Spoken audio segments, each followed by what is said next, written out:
Started off easy, I guess. What are the emotions going on for all of you guys right now? Man, it feels great. I think for me, it just proves that we can hang. Like, we can beat really good teams. And it makes me excited because I don't know if we can beat teams like this in a way that we did, I'm not sure if we're going to have as many problems as we thought when we left the Bahamas. So I'm encouraged. I'm excited. I think we're going to go on some crazy run the next 8 or 9 games. Yeah, I'm excited. Do you think this is your most complete game you've played? Go ahead. You mean as a team? To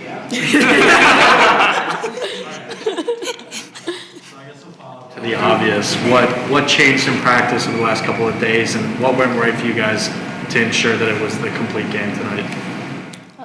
I'll go. I'll just say our mindset. In practice, we've just been more focused, and you can tell in practice that we're ready to go and we're ready to compete and fight for each other. Yeah, it was just tired of losing. We just lost 3 in a row. We were just sick of it. So it was time to figure it out. And as you can tell, we did. Tisha, just for you, you played a lot of isolation ball in high school, and Coach was just talking about how you put up these numbers before. But just with this career high performance that you had, what can you say just about your ability to work with isolation, but then also implement Najee and Chrislin into with a lot of passes as the game kept going on? So in high school, most of my career I played the 1. So I have a guard IQ. So my ability to score, but I love to pass. I love to get my teammates involved. So if there's an opportunity for me to make an extra pass, I'm going to make it. So you guys put the first points on the board today, and then you were at Ohio State scored 15. What was going through your mind at that point? Just figure it out. Just don't give up and just figure it out. Yeah, with a game like basketball, it's just runs. Who runs and who's going to make the last run at the end. So we had to reply. The first time we've responded to a run the way we did was it's like we did it today. And it was needed, or else we would have dug ourselves a really bad hole. Yeah, I would just go off of what they said. Just overcoming adversity. We stuck together in those moments. We didn't give up on each other, and we just answer those runs. Hey, Kristen, speaking of overcoming adversity, you had 1 point, I think, going into the fourth quarter, and you ended up with 23. What was going through your mind in the fourth quarter just to get going? Najee came up to me, grabbed my head, and was just like, it's your quarter.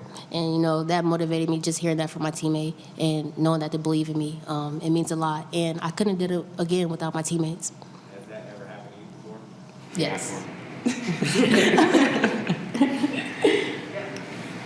Najee, I'm sure that there was no lost hope in the locker room, like between all of you guys. So after a Battle for Atlantis run where you guys dropped all 3 of those games, I'm sure that you guys still had a profound belief in yourself. So take me through what kind of conversations you guys are having with each other about your confidence and going into a game like this.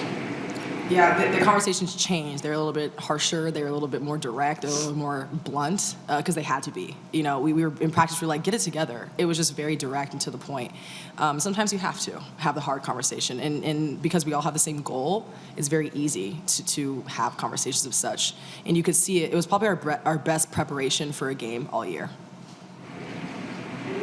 Just for all 3 of you, you guys have kind of been working on the driving and kicking for the 3-pointer. But that didn't really happen in the beginning of the game because they were taking that away from you. But what can you guys say just about the offensive creativity you guys had, finding those holes to shoot in, but also finding holes for other players to get open? Being that we're mostly all guards, we all have the ability to drive.